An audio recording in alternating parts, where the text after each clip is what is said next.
Good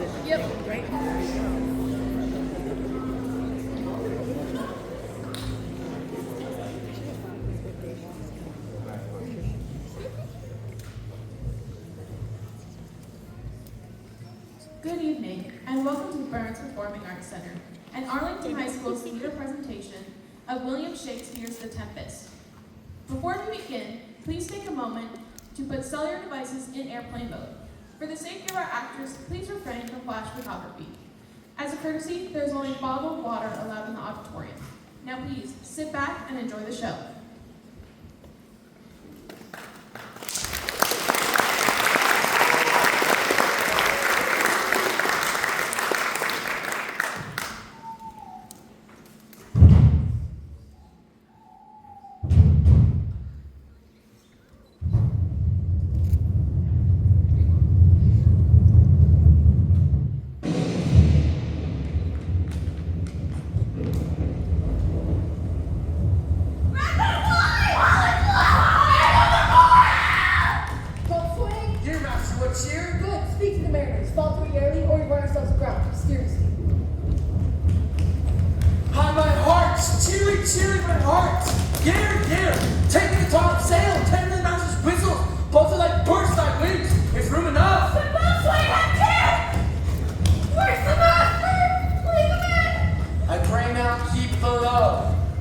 Where is the master, boatswain? Do you not hear her? You mar our labor. Keep your cabins, you do assist the storm. Nay, good, be patient. When the sea is hence, what cares for the wars in the name of the queen? To Kevin, silence! Trouble us not! Good, yet remember whom thou hast aboard. None that I more love than myself. You are a counselor!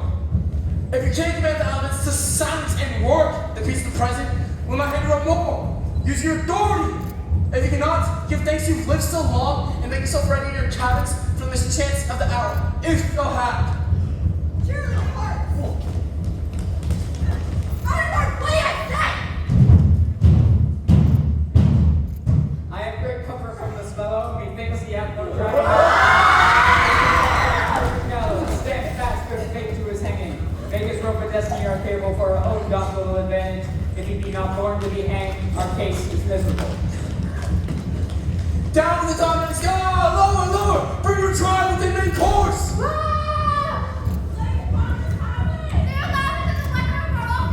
Yet again, what do you hear? Shall we give all and drown? Have you a mind to sink? A pox in your throat!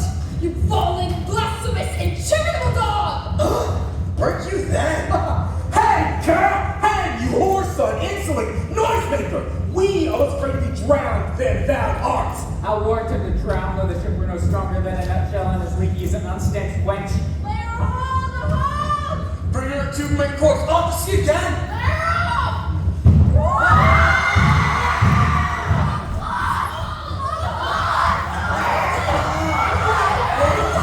Must our mouths be cold? The Queen and Princess prayers, let's assist them for our cases of I that. am out of patience! We're being cheated out of our lives by drunkards! This wine-chopped rascal without wife is like drowning in the washing of 10 times! Though we hanged yet, though our troubled waters were against it, and gave no wines to glut him.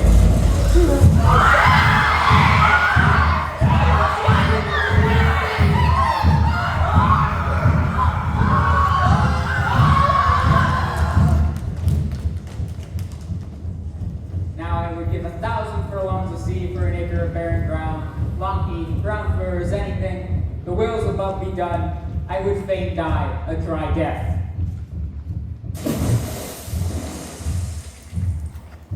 If by your arm, my dearest father, you have put the wild waters in this roar, allay them!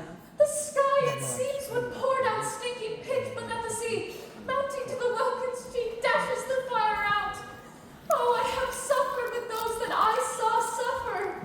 A brave vessel who had, no doubt, some noble creature in her, dashed all to pieces. Oh, the cry that knocked against my very heart. Poor souls, they perished.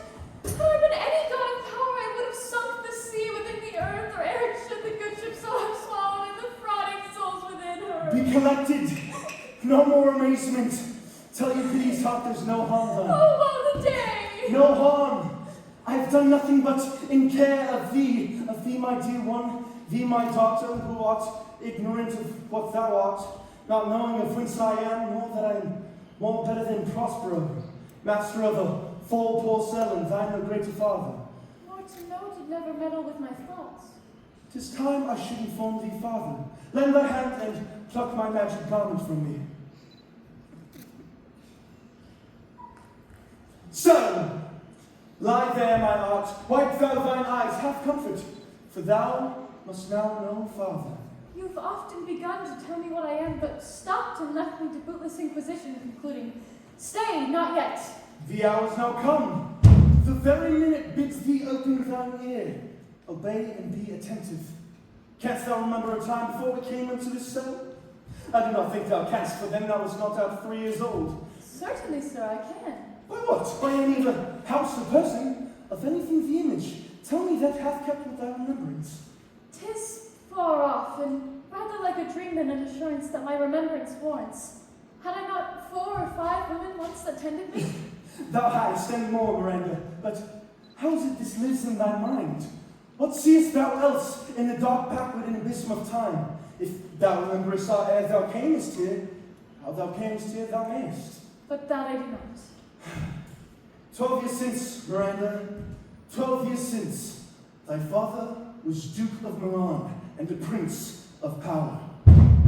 Sir, are not you my father? Thy mother was a piece of virtue, and she said thou wast my daughter. And thy father was Duke of Milan, and thou his only heir and princess no worse issued. Oh, the heavens! What foul play had we that we came from thence? Or blessed was we did? Both, my girl. By foul play, as thou sayest, we were heaved thence, but blessedly hope hither. Oh, my heart bleeds to think of the team that I've turned you to, which is from my remembrance. Please you farther. My brother and thy uncle, I pray thee mark me, that a brother should be so perfidious. He whom, next thyself, of all the world I loved, and to him put the manage of my state, as at that time, through all signories, it was the first, and Prospero the prime, to being so reputed in dignity and for the liberal arts without a parallel. Those being all my study, the government I cast upon my brother, and to my state grew stranger, being transported in wrapped in secret studies. Thy false uncle, dost thou hear it? Your tale, sir, with your deafness. Me, poor man, my library was duped and large enough. Of temporal royalties he thinks me now incapable, confederate. So dry he was for sway with the Queen of Naples to give her annual tribute, do her homage, subject his glory name to her crown, and bend the dukedom yet unbowed, alas, poor Milan, to most ignoble stooping. Oh, the heavens! Good wombs have borne bad sons. Now the condition. The Queen of Naples, being an enemy to me, inveterate, hearkens my brother's suit, which was that she, in lieu of the premises of homage, and I know not how much tribute, should presently extirpate me and mine out of the dukedom, and confer fair Milan with all honors on my brother, whereon a treacherous army levied. One midnight, fated to the purpose, did Antonio open the gates of Milan, and in the dead of darkness, the ministers for the purpose hurried thence, me and thy crying self. Alack for mercy! I, not remembering how I cried out then, will cry it over again. Is a hint that brings mine eyes to it. Hear a little further, and I shall bring thee to the present business, which now is upon without the which this story were most impertinent. How came we ashore? By providence divine, some food we had, and some fresh water that a noble Neapolitan Gonzalo of his good charity, and then being appointed master of this design, did give us with rich garments, linen, stuffs, and necessaries that since have studied much. Of his gentleness, knowing I loved my books, he furnished me from mine own library volumes that I prize above my dukedom. Would I might could ever see that man. Now I rise. Sit still, and hear the last of our sea song. Here on this island we arrived, and here have I, thy schoolmaster, made thee more profit than other princesses can that have more time for vainer hours and tutors not so careful. Heavens thank you for it. And now I pray you, sir, for still 'tis beating in my mind, your reason for raising the sea storm? Known thus far forth, By accident most strange, bountiful fortune, now, my dear lady, hath mine enemies brought unto this shore, and by my prescience I find my zenith doth depend on a most auspicious star, whose influence if I court not but omit, should my fortunes ever after droop. Here, cease more questions. Thou art inclined to sleep. 'Tis a good dullness, and give it way. I know thou canst not choose. Come away, spirit, come. I am ready now. Approach my Ariel, come. All hail, great master! Great sir, hail! I come to answer thy best pleasure, be it to fly, to swim, to dive into the fire, to ride on the curled clouds, to thy strong bidding, test Ariel in all their quality. Hast thou, spirit, performed to point the tempest that I bade thee? To every article, I boarded the queen's ship, now on the beak, now on the waist, on the deck, in every cabin, I flamed amazement. Some to my divide and burned in many places. On the topmast, the wings, and bowsprit, what I flamed distinctly, then meet and join. Jove's lightning, the precursors of the dreadful thunderclaps, more momentary and siren running, were not. The fire and cracks of sulphurous roaring, even the most mighty Neptune seemed to besiege, and make his bold blades tremble, yea, his dead trident shake. Why, my brave spirit, but who is so firm, so constant that this coil would not infect their reason? Not a soul but felt a fever of the mad, and played some tricks of desperation. All but mariners plunged into the foaming brine, and quit the vessel. Then all afire with me. The queen's son Ferdinand, with hair staring, then like reeds not air, was the first man that jumped, cried, "Hell is empty and on the devil my hair!" Why, that's my spirit, but is not this nigh shore? Close by, my master. But are they, Ariel, safe? Not a hair perished. Of their sustaining garments, not a blemish, but fresher than before. And, as thou badest me, in troops I have dispersed them about the isle. The queen's son have I landed by himself, whom I left cooling of the air with sighs, in an odd angle of the isle, and sitting, his arms in this sad knot. Of the queen's ship, the mariners, say how thou hast disposed of the rest of the fleet. Safely in harbor is the queen's ship, and the deep milk for once thou call'st me up at midnight to fetch dew from the still vexed Bermudes, there she's hid. The mariners, all under hatches stowed, who, with a charm joined to their suffered labor, I have left asleep. As for the rest of the fleet which had dispersed, they have all met again and are upon the Mediterranean float, bound sadly home for Naples, supposing they saw the queen's ship wrecked and her great person perish. Ariel, thy charge exactly is performed, but there is more work. What is the time of the day? Past the mid-season. These 2 glasses. The time twixt 6 and now must by us both be spent most preciously. Is there more toil? Since thou dost give me pains, let me remember thee what thou hast promised, which is not yet performed to me. How now, moody? What is it thou canst demand? My liberty! Before the time be out, no more. My prithee, remember I have done thee worthy service, told thee no lies, made thee no mistakings, served without or grudge or grumblings. Thou didst promise to bait me a full year. Didst thou forget from what torment I did free thee? No. Thou didst! And thinkest it much to tread the ooze of the salt deep, to run upon the sharp wind of the north, to do me business in the veins of the earth when it is baked with frost? I do not, sir! Thou liest, malignant thing! Hast thou forgot the foul witch Sycorax, whom with aged and he was thrown into a hoop? Hast thou forgot her? No, sir! Thou hast! Where was she born? Speak, tell me. Sir, in RTA. Who was she so? I must once in a month recount what thou hast been, which thou forgettest.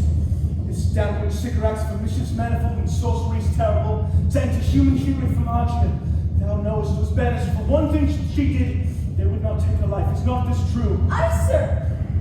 This blue-eyed hag was hither brought with child, and here was left by the sailors. Thou, my slave, as thou reportest thyself, was then her servant, and for thou was the spirit too, delicate to act and earthy in our poor commands, refusing her grand hests.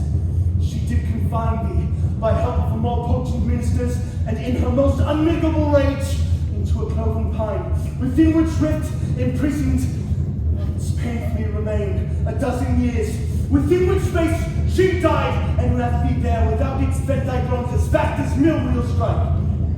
Then was this island, save for the sun she did litter here, a freckled well-packed born not honored with human shape.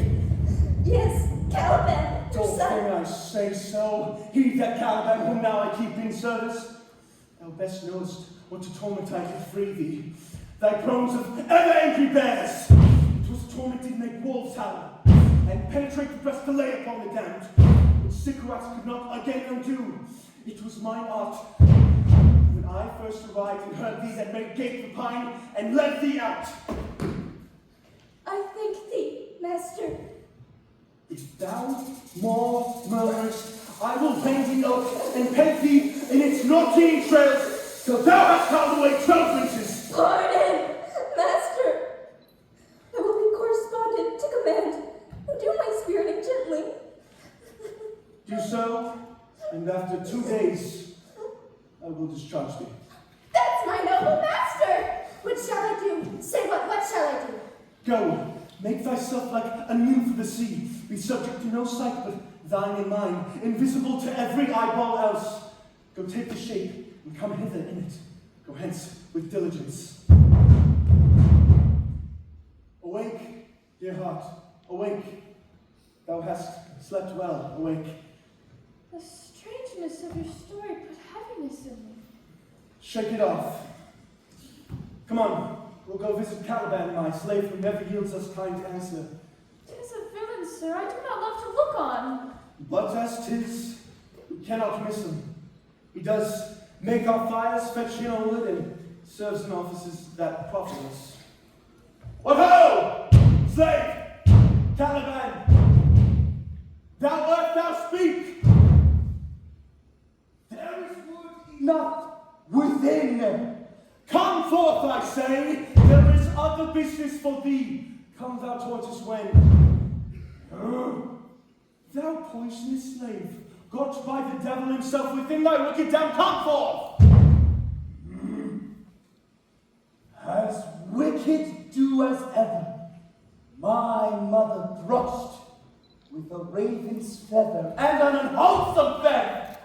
Drop on ye both, southwest flow on ye, blister ye all over. For this be sure, thou shalt have grants down sight to in thy breath of urges are forth of the vast night that they may work all exercise from thee.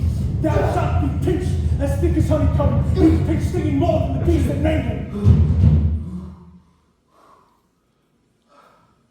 I must eat my dinner. This island is mine, by Sycorax my mother, which thou takest from me. Thou strokest me, made much of me, gave me water with berries in it, taught me to name the greater light, how less that burned by day and night. And I loved thee, showed thee all the qualities of the isle, fresh springs, brine pits, land barren and fertile. Cursed be I that did so! May all the charms of Sycorax, toads, beetles, and bats light on you! For I am all the subjects which you have, which first was mine own king. And here you stymie in this hard rock, whilst you take the rest of the isle from me. Thou most lying slave! Whom strikes me move not kindness. I have used thee, filth as thou art, with human care, and lodged thee in mine own cell, till thou didst seek to violate the honor of my child.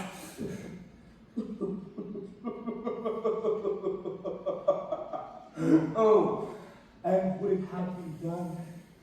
Thou didst prevent me. I would have peopled us beside with caravans. A horrid slave, which any print of goodness will not take me capable of all ill. I pitied thee, took pains to make thee speak, taught thee each hour one thing or other. When thou didst not savage know thine own meaning, I know thy purposes with words that made them known. But thy vile race, till thou didst learn, had that in it which good natures could not abide to be with.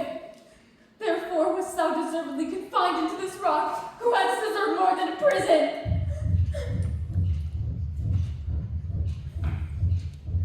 Thou taught me language, and my profit on it is that I know how to curse. A red plague rid, both of you, for learning your language. Hansen, hence, fetch us in fuel, and be quick. Thou art best to answer other business. Shruggest thou eyes? If thou neglectest or dost unwillingly what I command, I'll rack thee with old cramps, fill all thy bones with ache, and make thee roar that thee shall tremble at the baby! I must obey. His art is of such power it would control my hands, God sent. Make thee a vassal of him. So, slave, hence!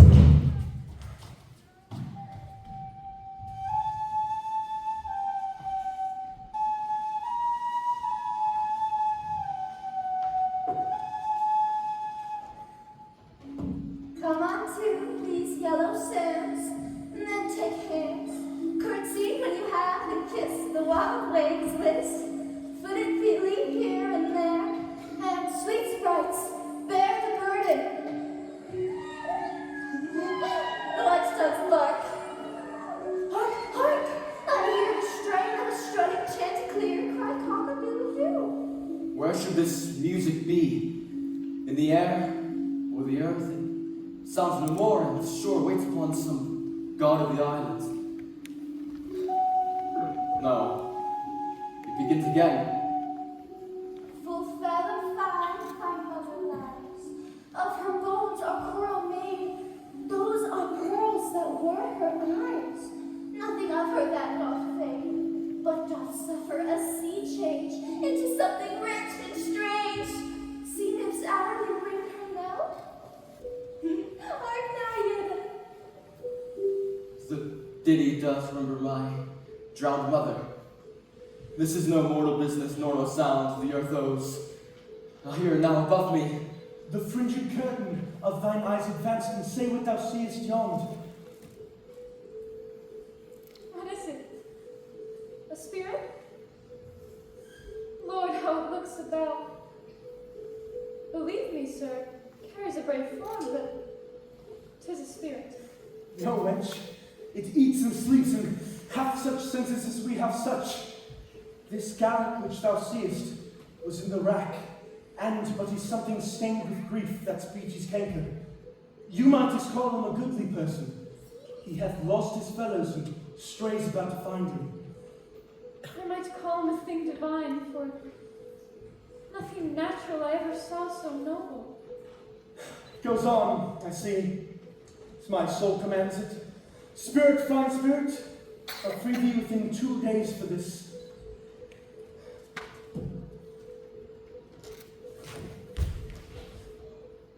Most sure the goddess on whom these airs attend. Vouchsafe my prayer may know, if you reign upon this island, and that you will some good instruction give how I may bear me here my prime request, which I do last pronounces. Oh, you wonder if you be maid or no. Oh, no wonder, sir, but certainly a maid. My language, heavens, I'm the best of them that speak this speech, were I but to spoken. How? The best? What wert thou if the Queen of Naples heard thee? A single thing is I am now that wonders to hear thee speak of Naples. She does hear me, and that she does, I weep. Myself in Naples with mine eyes ever since it ebb, beheld the Queen my mother act. Alack for mercy! Yes, faith, and all her lords, the Duke of Milan and her brave son being twain. The Duke of Milan and his more braver daughter could control thee if now 'twere fit to do it. At the first sight they've changed eyes. Fine spirit, thou shalt be free. A word, good sir. I fear you have done yourself some wrong. A word. Why speaks my father so ungently? This is the third man that ever I saw, the first that ever I saw roar. Pity move my father to be inclined my way. Oh, your affection not gone forth, I'll make you the Queen of Naples. Soft, sir! One word more. They both are in either's powers, but this swift business I must uneasy make less too light, winning they for prize light. Sir, one word more. I charge thee that thou attend me. Thou dost here usurp the name thou owest not, and hast put yourself on this island as a spy, to win it from me, the Lord on it. No, I'm a man. There's nothing ill can dwell in such a temple. If the ill spirit have so fair a house, good things will strive to dwell with it. Follow me. Speak not for him, he's a traitor. Come, I'll manacle thy neck and feet together. Sea water thou shalt drink, thy food shall be the fresh fruit mussels, withered roots, and husks wherein the acorn cradle. Follow. No, I will resist such entertainment till my enemy has no power. Oh, dear father, make not a rash a trial of him, for he's gentle and not fearful. What I say? My foot, my tutor? Put thy sword up, traitor, who makest to show but darest not strike. Thy conscience is so possessed with guilt. Come from thy ward, for I could here disarm thee with this stick and make thy weapon drop. Beseech you, father! Hence, hang not on my garments! Sir, pity on me, his threatening! Silence! One word more shall make me chide thee, if not hate thee. What, an advocate for an impostor? Hush! Thou thinkest there is no such shapes as he, having seen but him and Caliban. To the most of them, this is the Caliban, and they to thee are angels. My affections are then most humble. I have no ambition to see a goodlier man. Come on! Obey. Their nerves are in the infancy again and have no vigor in them. So they are. My spirits is in a dream where all bound up. My mother's lost, the weakness which I feel, the wrath with all my friends, nor this man's threats to whom I am subdued. I would like to. My time that grew my prison once a day, behold this me. All corners else of the earth will liberty make use of. Space enough, vie such a prison. It works. Come on! Thou hast done well, fine spirit. Follow me. Hark what else thou shalt do me. Be of comfort. My father's of a better nature, sir, than he appears by speech. This is unwanted which now came from him. Thou shalt be free as mountain winds, but then exactly do all points of my command. To the syllable. Come, follow. Speak not for him.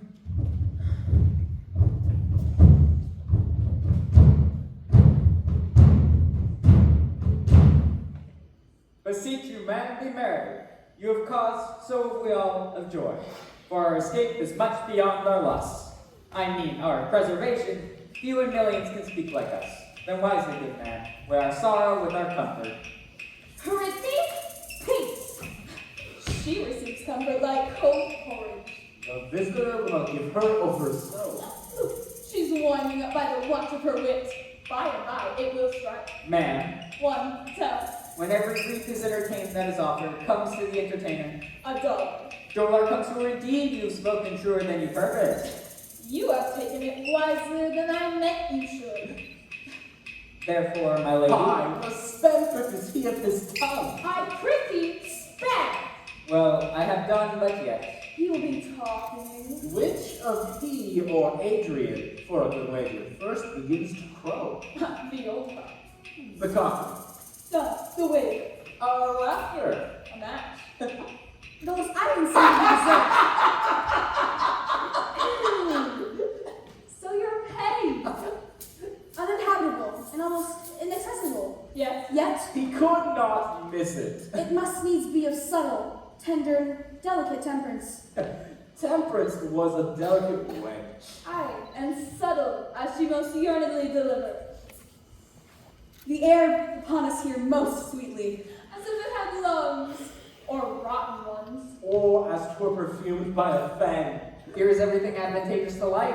A true sage means to live. Of that there is none, or little. How lush and lusty the grass looks, how green. The ground indeed is tawny. With an iron green in it. He misses not much. No, but he's often to say the truth, Toby. But the rarity of it is, which is indeed almost beyond credit, As many vouch rarities are. that our garments being as they were, drenched in the sea, notwithstanding their freshness and glosses, are rather bedyed than stained with salt water. If but one of his pockets could speak, would it not say he lies? Aye, or falsely pocketed up his report. Methinks our garments are now as fresh as when we wore them first and after, at the marriage of the Queen's fair daughter Claribel to the King of Tunis. 'Twas a sweet marriage, and we will prosper well in our return. Tunis was never graced before with such a paragon to their queen. Not since Widow Dido's time. Widow! A pox of that. How came that widow in? Widow Dido. Ma'am, we were talking that our garments seem now as fresh as when we wore them first in Tunis, at the marriage of your daughter, who is now queen. And the rarest that ever came there. Is not, ma'am, my doublet as fresh as the first day I wore it? I mean, in a sort. That sort was well fished for. When I wore it at your daughter's marriage? You cram these words into my ears against the stomach of my sense, when I have never married my daughter there. For coming thence, my son is lost, and in my ring, she too, who is so far from Italy removed, I never again shall see her. O thou, my heir of Naples and of Milan, what strange fish have made us kneel on thee?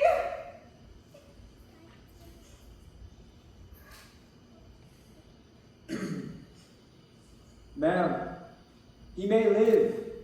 I saw him beat the surgeons on you, and ride upon their back. He tread the waters and he flung aside and breasted. The surge was full in the meadow.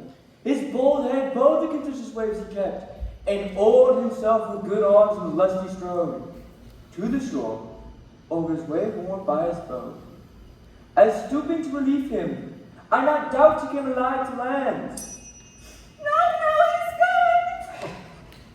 Ma'am, you may thank yourself for this great loss, which had not blessed all Europe with your daughter, or either lost her to an African where she's at least banished from thine eye, who had caused too much grief in it. Prithee, peace, you were kneeled to and importuned by all of us, by the fair soul herself, weighed between loneliness and obedience, to which end, oh, the beam should bow. We have lost your son, I fear, forever. My lady Sebastiana, the truth you speak doth lack some gentleness, and time to speak it in. You rub the sore when you should bring in the plaster. Very well. And most originally. It is foul weather in all this, ma'am, when you are cloudy. Foul weather. Very foul. Had I a plantation of this isle, He'd soaked with nettle seed. Or docks, or mallows. and were king on it, what would I do? Escape being drunk for want of wine. I, the Commonwealth, I would by contraries execute all things, for no kind of traffic would I admit, no name of magistrate, letters should not be known, riches, poverty, use of service none, contract, succession, board, bound of land, tilt, vineyard none, no metal, corn, or wine, or oil, no occupation, all men idle, and women too, but innocent and pure, no sovereignty, Yet he would be king on it. The latter end of his commonwealth forgets the beginning.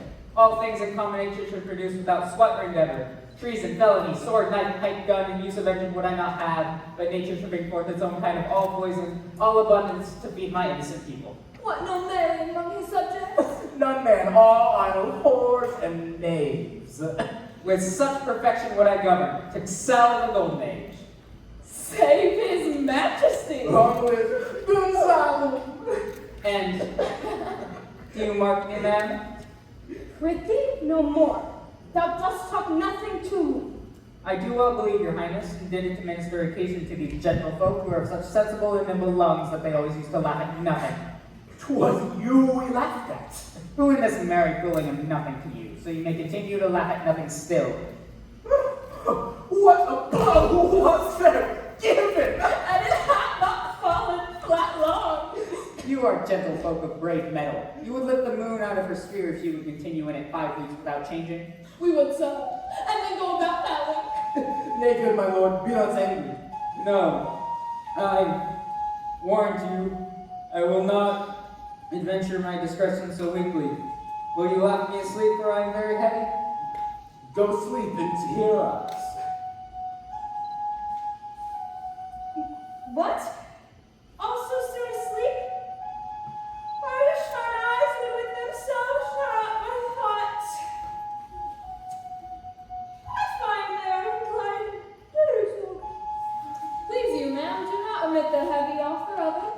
It seldom visits sorrow. When it doth, it is a comforter.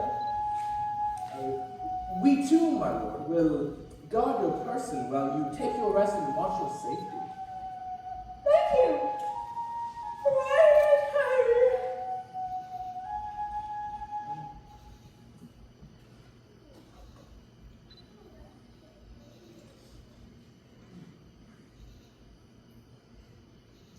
What strange drowsiness possesses them? It is the quality of the climate. Why doth not then our eyelids sink? I find not myself disposed to sleep. Nor I. My spirits are nimble. They go together all as by consent they drop as by a thunderstorm. What might, worthy Sebastiana, oh, what might? No more. And yet methinks I see in thy face what thou shouldst be. The king speaks to thee, and my strong imagination sees a crown dropping upon thy head. What art thou waking? Do you not hear me speak? I do. Surely it is a sleepy language. Thou speakest out of thy sleep.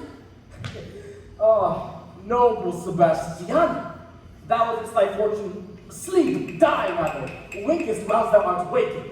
Thou dost snore distinctly. There's meaning in thy snores. I am more serious than my custom. You must be so too, if he which to you tramples thee over. While I'm standing water. I'll teach you how to flow. Do so. To end my hereditary sloth instructs me. Oh, if you but knew how you the purpose cherish, whilst thus you mock it, how in stripping it you more invest it. Ebbing men indeed most often do so near the bottom, run by their own fear or sloth.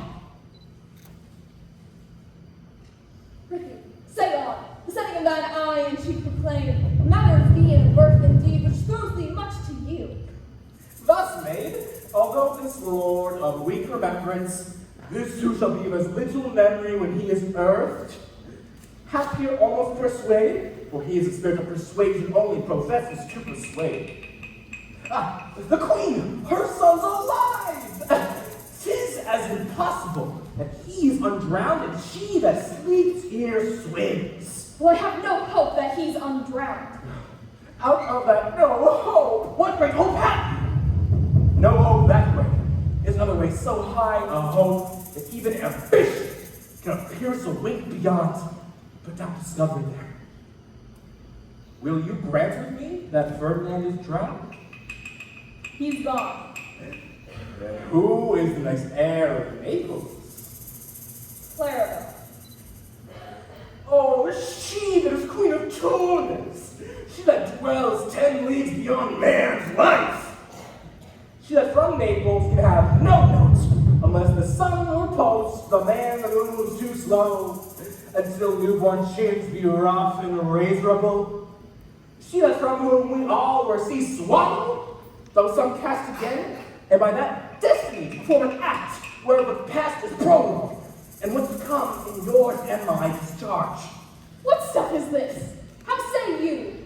'Tis true my sister's daughter's queen of Tunis, to be heir of Naples, twixt which regions there is some space. Ah, a space whose every cubit seems to cry out, how shall that Clarabelle measure us back to Naples? Keep in Tunis and let Sebastiano wake. Oh, that you bore the mind that I do, what a sleep were this for your advancement. Do you understand me? Methinks I do. And how does your content tender your own good fortune? Well, I remember you did supplant your brother Prospero. True. And look how well my garments upon me. Much feater than before. My brother's servants. Well then, my fellows, now they're my men. But for your conscience. Aye, sir, where was that? If 'twere God could put me to my slipper. But I feel not this deity in my bosom. 20 consciences that stand betwixt me and the law. Candy be they and melt ere they molest? Here lies your sister. No better than the earth, she lies upon. If she were that, which now she's like, that's dead. Whom I, with this obedience steal. 3 inches of it can lay to bed forever, while you, doing thus to the perpetual weak, for I might put this ancient morsel, this Sir Brokens, who should not upbraid our course. And for all the rest, they'll take suggestion as a cat that laps milk. They'll tell the clock to any business that we say befits the hour. Thy case, dear friend, shall be my precedent. As thou dost, Milan, I'll come by Naples. Draw thy sword. One stroke shall free thee of the tribute which thou payest, and I, the queen, shall love thee. Draw together, and when I rear my hand, do you the like to follow Arlington Gonzalo. Oh, it's one word. My master through his art foresees the danger that you, his friend, are, and sends me forth, or else his project dies, to keep from living. While you here do snoring lie, open-eyed conspiracy his time doth take. If of life you keep a care, shake off slumber and beware. Awake! Awake! But let us both be silent. Now, good angels, preserve the queen. Why, how now, awake? Why are you drawn? Wherefore this ghastly looking? What's the matter? Whilst we stood here securing your post, we heard a hollow burst of bellowing, like bulls or rather lions. Did it not whip you? It struck mine ear most terribly. I heard nothing. Oh, 'twas a dint of frightened monsters here to make an earthquake.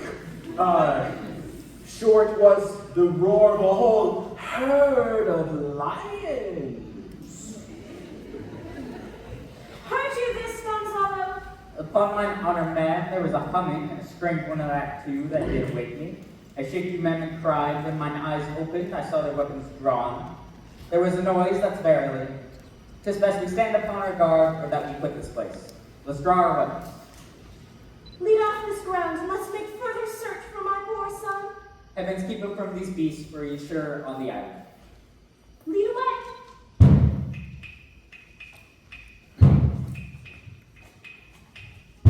Prospero, my lord, shall know what I have done. So, queen, go safely on to seek thy son.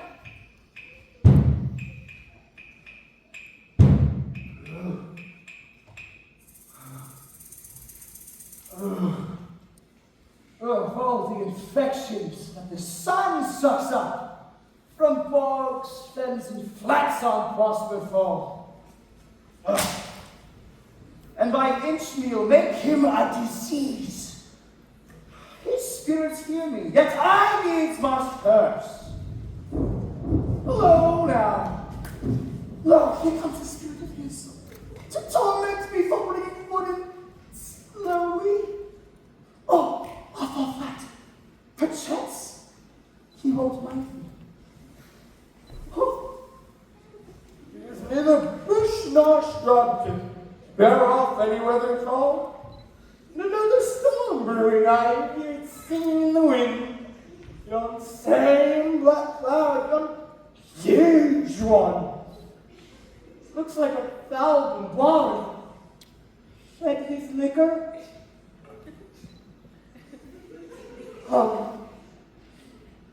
It should thunder as it did before. I know not where to hide my head. Yon same cloud cannot choose to fall by pailfuls. we here? A man with fish. Dead or what?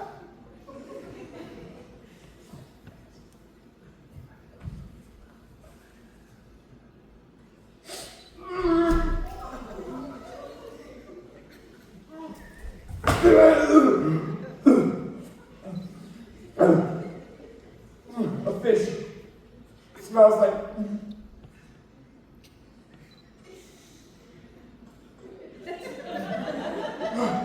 Smells like a fish, very ancient, fish-like smell.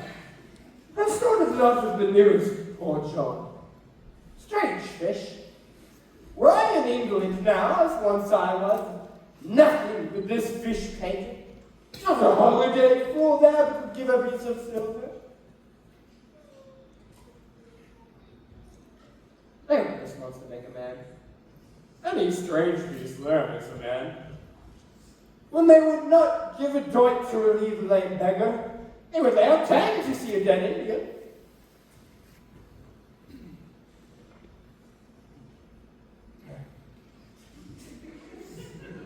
I did like a man.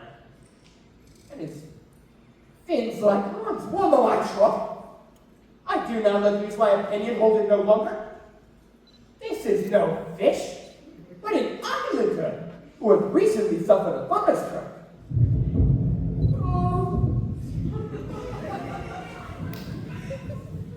Alas, the storm has come.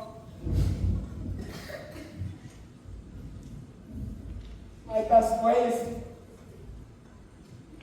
crawl under his gabardine. I see no other shelter hereabouts. Is there any acquaintance a man, strange bedfellows?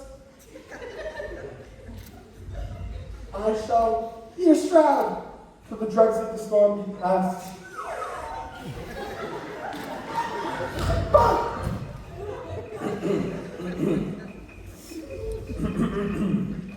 I shall no more to see. Here I shall die ashore. And it's a very scurvy tune to be singing at a man's funeral. Well, here's my comfort. The master, the swabber, the bossman, and I, the gunner and his mate, loved Moll, Meg, Mary, and Margaret, but none of us cared for Kate, for she had that tone of the tang, would cry to her sailor, go hang. She loved not the saber of tar nor of pitch, yet a tailor might scratch her where she did itch. So to see boys let her go hang. It's a very scurvy tune too. Well, here's my comfort. Do not torment me! Oh. No.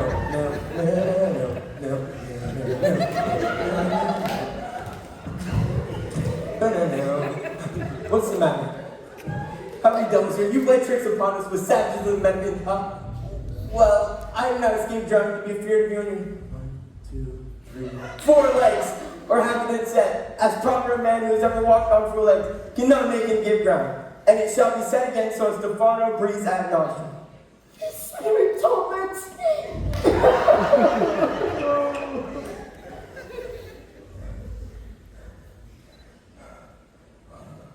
This is some with 4 legs who asks, as I take it, in a you.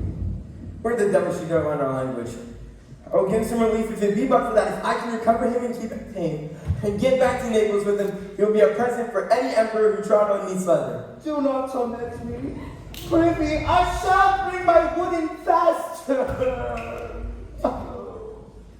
He's in a fit now and does not speak after the wisest. He shall taste my bottle. If he never drunk wine before, he will go near to remove his fit. If I can recover him and keep him tame, I will not take too much for him. For he shall pay for him that hath me that soundly. Thou dost me yet but little hurt. Thou wilt none. I know it my legs prosper works upon me. Come on your ways. Ah! Open your mouth.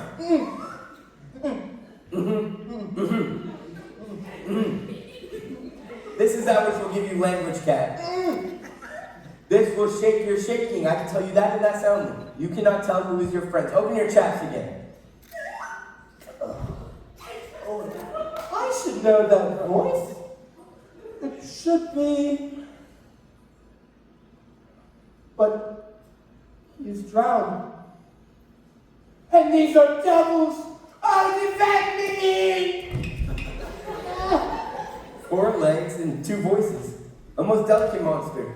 His forward voice is to speak well of his friends, and his backward voice is to utter vows in the trend. If all the wine in my bottle will recover it, I will help visit you. Come.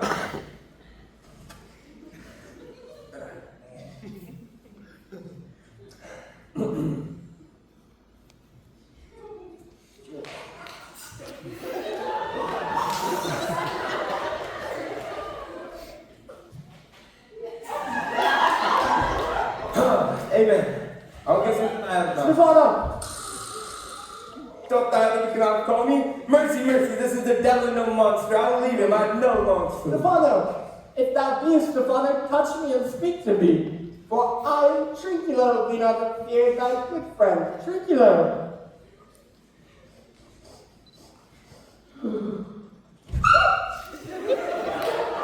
If thou be Trinculo, come forward. I'll pull thee by the lesser legs. If any are Trinculos, these are that. Thou art very Trinculo indeed. How camest thou to be the siege of this mooncalf? Can he vent Trinculos? I take him to be killed in a thunderstorm. But art thou not drowned, Stefano? Oh, I hope thou art not drowned as the storm overblown. I hid me under the dead moon cast gravity for fear of the storm. But thou lies, Stefano! Oh, Stefano, give me a mountain steak! Oh, really? Do not turn me around. My stomach is not constant.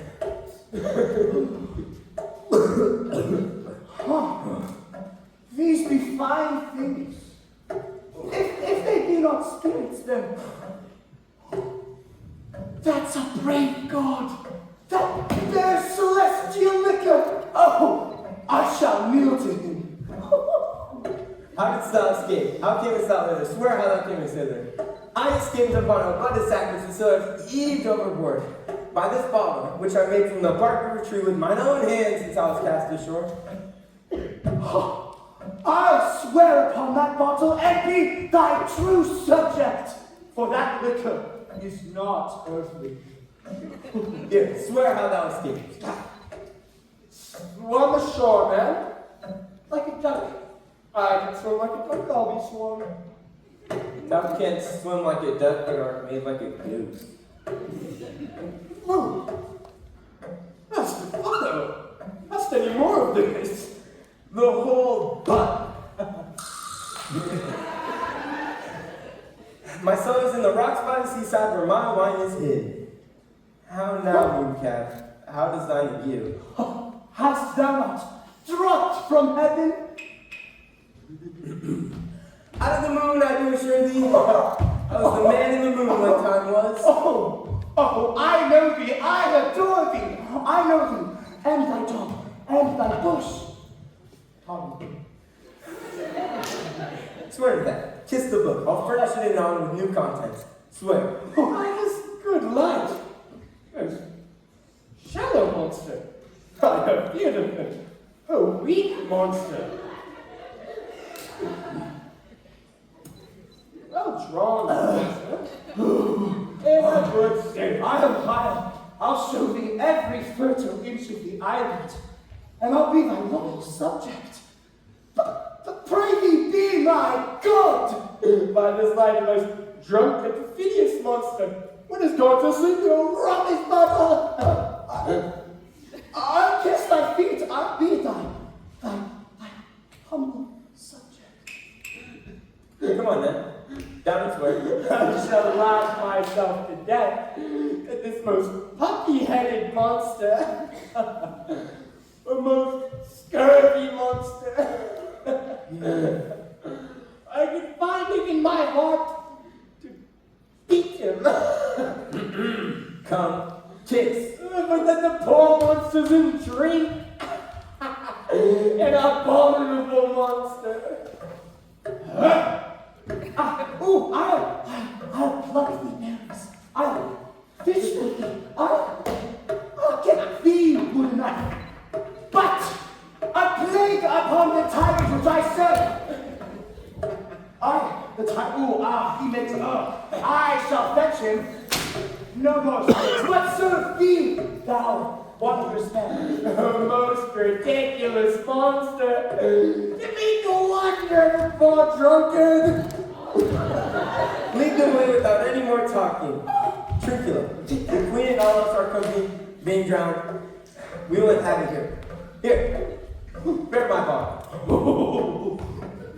Trincula will fill him up by and by again. Oh, farewell, master, farewell, farewell! Howling monster!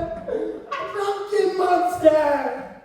No more stands I'll make for fish, no fetching, firing, actually requiring, no straight trencher, no wash dish. Bad, Kickabaman has a new master, get a new man. Freedom, high day, freedom, freedom, high day. Freedom! I'll lead the way, brave monster.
There be some sports are painful, and their labor, delight in them, sets off. Some kinds of baseness are nobly undergone, and most poor matters point to rich ends. This, my mean task, would be heavy to me as odious, but the mistress which I serve quickens what stead makes my labors pleasures. She's 10 times more gentle than her father's crab. He's composed of harshness. I must remove some thousands of these logs and pile them up upon a soaring junction. My sweet mistress weeps when she sees me work and says, such baseness will never like executor. I do forget, but these sweet thoughts do refresh my labors, most possessed when I do it. Alas, now, pray you, work not so hard. I would the lightning have burnt up those logs that you are enjoined to pile. Pray, set it down and rest you. When this burns, 'twill weep for having wearied you. My father is hard at study. Pray now rest yourself. He's safe for these the hours. Oh, most dear mistress, the sun will set before I shall discharge what I must strive to do. If you'll sit down, I'll bear your logs the while. Pray, give me that. I'll carry it to the pile. No, mistress, I had rather crack my sinews, break my back than to such dishonor undergo while I sit lazy by. It would become me as well as it does you, and I should do it with much more ease, for my good will is to it, and yours it is against. Poor worm, thou art infected. This visitation shows it. You look wearily. No, just fresh morning with me when you were by night. I did beseech you, chief of the light, said it in my prayers. What is your name? Miranda. Oh, my father, I broke your heads to say so. Admired, Miranda. Indeed, the top admiration worth what's dearest to the world. For many a lady I vied with best regardings. Many a time their harmony their tongues, half in a bondage, brought mine to diligent ear. For several virtues have I, like several women, never any with so full soul, but some defect in her did quarrel the nose ratioed and put it to the foil. But you, oh, you so perfect and so peerless, are created of every creature's best. I do not know one of my sex. No woman's face remember, save from my glass and I know. Nor have I seen more than I may call men than you, good friend, and my dear father. How features are abroad I am skilless of, but by my modesty, the jewel in my dower, will I not wish for any companion in the world but you, nor can imagination form a shape besides yourself to like it. But I prattle something too wildly, and my father's precepts I dare and do forget. I am in my condition a prince, Miranda. I do think a king I would not so. And would no more endure this wooden slavery than to suffer the flesh like in my mouth. Hear my soul speak. The very instant that I saw you, did my heart fly to your service, and there resides to make me slave to it. For your sake am I this patience logman. I, beyond all limit of what else in the world, do love, prize, honor you.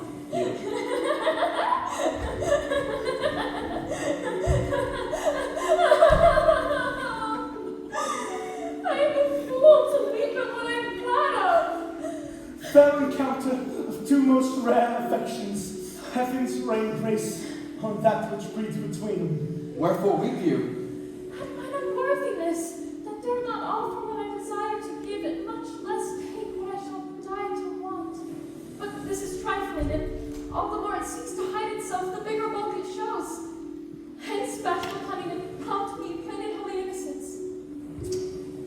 I am your wife if you will marry me. If not, I'll die your maid. My mistress, dearest and humble ever.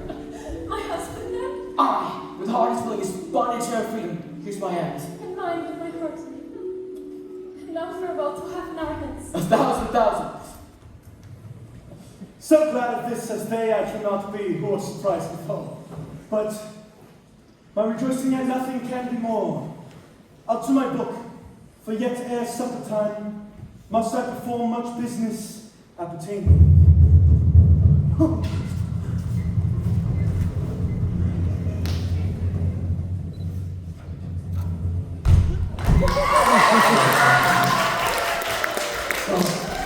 When the bud is out, we will drink water, not a drop before it. So bear up in boredom.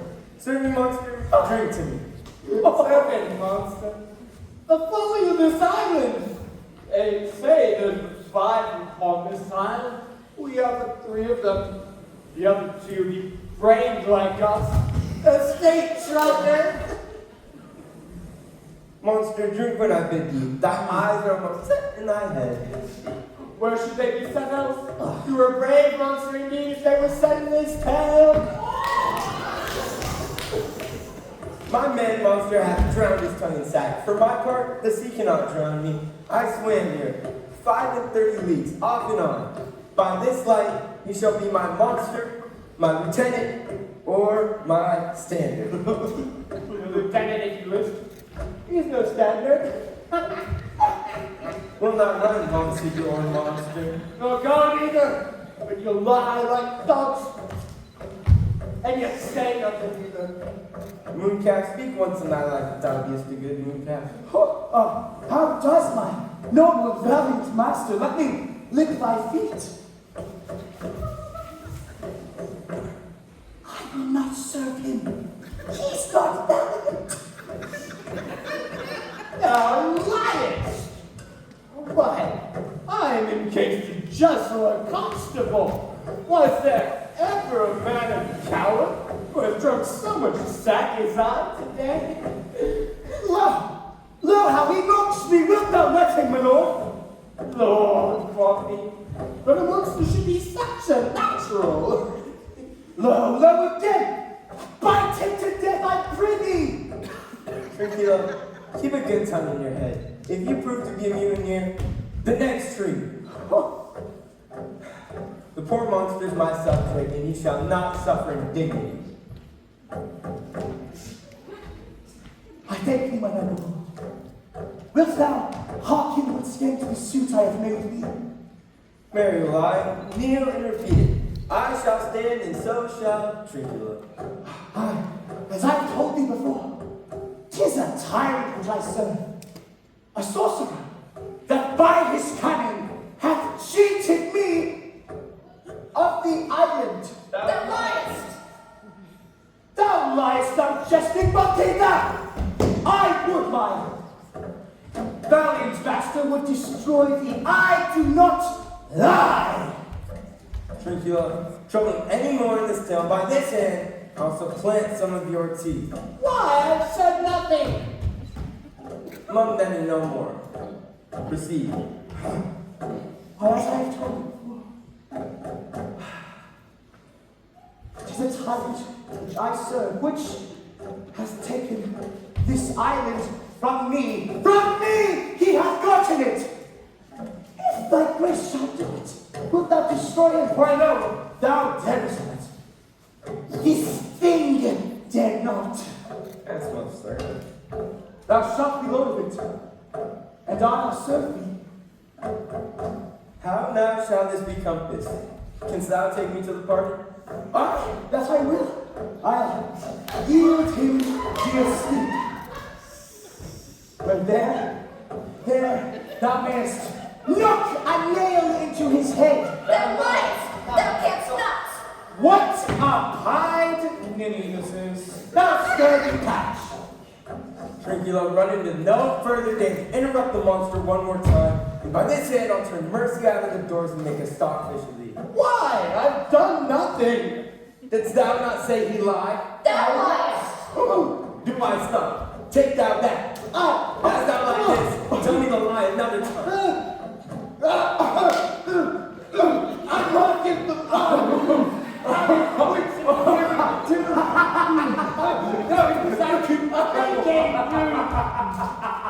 already on your monsters, and the devil take them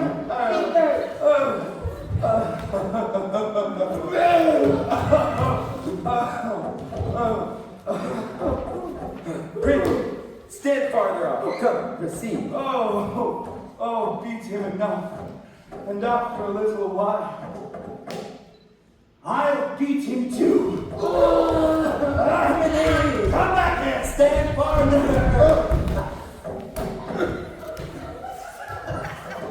Please let go.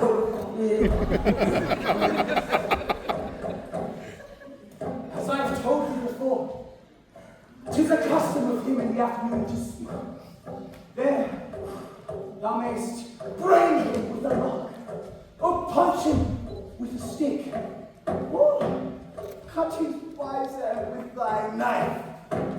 But first, remember to destroy his books, for without them he's but a sot. As a man, with not one spirit to command, they all do hate him as rootedly as I, burn but his books. There is brave utensils, for so he calls them, which when he has a home, he'll dare go.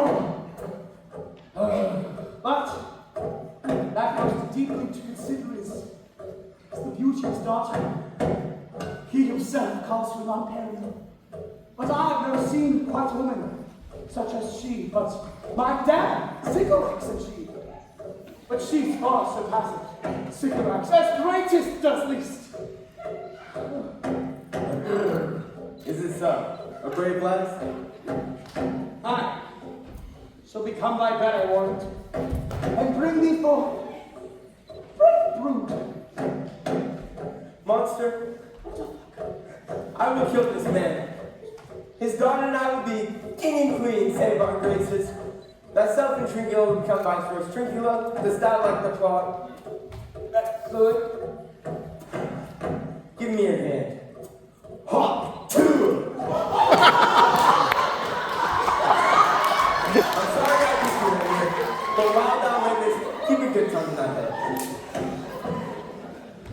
In a half hour he will be asleep. Wilt thou destroy him then? I, on my own. This will I tell my master. Thou makest me merry. I am full of pleasure. Let us be talking. Wilt thou troll the catch thou but taught me Renee? Mary, will I? I will do reason, any reason. Drink your cup, let us sing. Flout him and scout him and scout him and flout him and thought it's free. That's not the tune.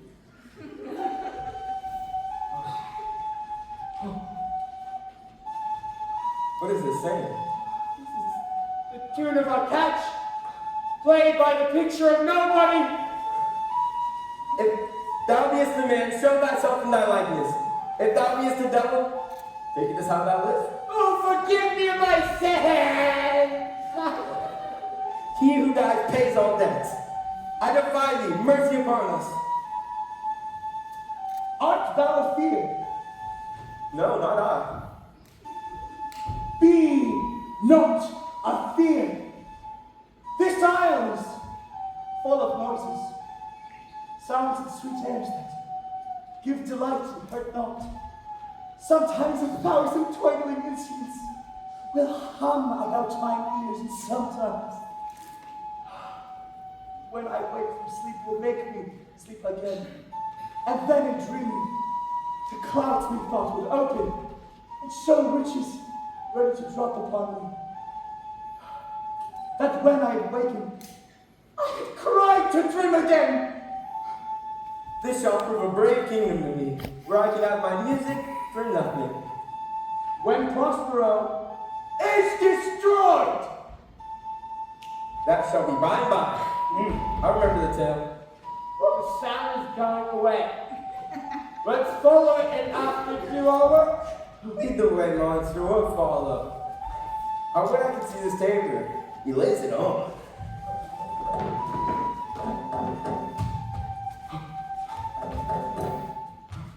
Will it come? I'll follow, Stefano.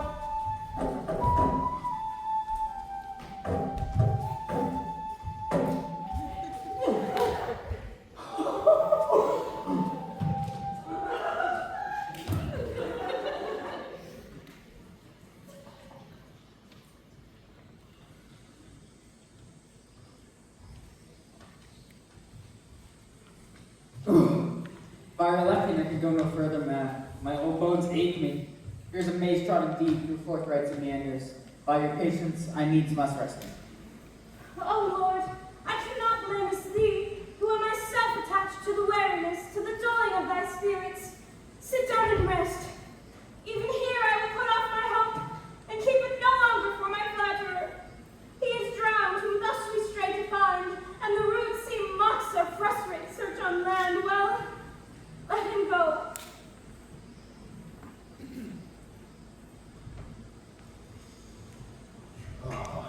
I am right glad that she is so out of hope. Do not for one repulse, for no purpose that you resolve to effect. The next advantage will we take it further. Let it be tonight, for now they're oppressed with trouble, will not or cannot use such vigilance as when they are fresh. I say tonight, no more. What harmony is this, my good friends, hark? Marvelous sweet music. Give us timekeepers' heavens, what were these? If it enables us to report this now, would they believe me? I should say I saw some islanders. For certes, they are people of the island, who though they are of monstrous shape, yet know that their manners are more gentle kind than that of our human generation, of which you will find many, nay, almost any. Honest Lord, thou hast said well. For some of you, their presence are worse than devils. I cannot too much muse, such shapes, such gestures, and such sounds expressing, although they want the use of tongue, a kind of excellent tongue discourse. Praising the parting. No matter, since they have left their viands behind. But we have stomachs. Would thou please you taste of what's here? Not I. Faith, man, you need not fear. I will stand feed. Although my last, no matter, since I feel the best is past. Sister, my lady, the Duke,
cat, devouring of my instruction, hast thou nothing bated in what thou hadst to say? So with good life and observation strange, thy meaner ministers the several kinds have done. My high charms work, these mine enemies are all knit up in their distractions, and in these fits I'll leave them, or I'll visit young Ferdinand, whom they suppose is drowned in his and mine loved darling. In the name of something holy, man, why stand you in that strange stare? Oh, it is monstrous! Monstrous! Methought the meadow spoke and told me of it. The winds to sing it to me. And the thunder, that deep and dreadful organ pipe pronounced may prosper. It did pass my trespass. Therefore, my sword in the ooze is bedded, and I'll sink him deeper than ever plumb is sounded, and with him till I'm blooded. But 1 minute at a time, I'll fight their legions over. I'll be my second. All three of them are desperate. Their great guilt, like the poison given to work after a long time, now begins to bite the spirits. I beseech you, those of subtler joints, follow them swiftly and hinder them from what this ecstasy may now provoke them to. Follow, I pray you.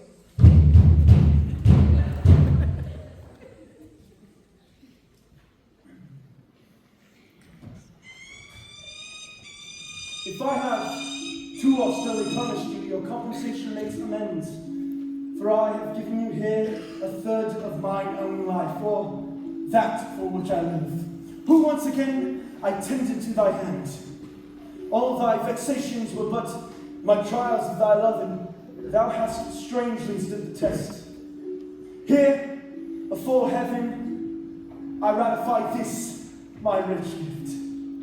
Oh, Ferdinand, do not smile at me that I boast of her, for thou shalt find she will outstrip all praise and make it halt behind her. I do believe it, against an oracle. Then as my gift, and thine own acquisition worthily purchased, take my daughter. But if thou dost break her virgin knot before all sanctimonious ceremonies made with full and holy rite administered, no sweetest virgin shall the heavens that fall on thee to make this connection grow, but barren hate, sour I disdain, and discord shall destroy the union of your bed with wings so lovely that you shall hate it both. Therefore take heed as Hansen shall like you. As I hope for, quiet days, fair issues, long life with such love as 'tis now, the murkiest den, the most opportune place, the strongest suggestion our worship genius can, shall never melt mine honor into lust to take away the edge of that day's celebration, when I shall think, or fewest deeds are founded, or light kept trained below. Fairly spoke. Sit then and talk with her. She is thine own. What, Ariel? My industrious servant Ariel. What would my potent master? Here I am. Thou and thy meaner fellows your last service did worthily perform, and I must use thee in such another trick. Go, bring the rabble, or whom I give thee power to this place. Incite them to quick motion, for I must bestow upon the eyes of this young couple some vanity of mine art. It is my promise, and they expect it from me. Presently, I, with a twink. before you can say come or go or breathe twice and say so, each one dripping on his toe will be here with mop and low. Do you love me, master? No. Dearly, my delicate Ariel, do not approach till thou dost hear me call. Well, I conceive. Look, if thou be true, do not give dalliance too much the rein, for the strongest oaths are straw to the fire in the blood. Be more abstemious, or else good night your vow. I warned you, sir, the white cold verdant snow upon my heart bates the odor of my liver. Well, now Ariel, bring a coral reed rather than water spirit. Appear and pertly, no tongue or eyes, be silent.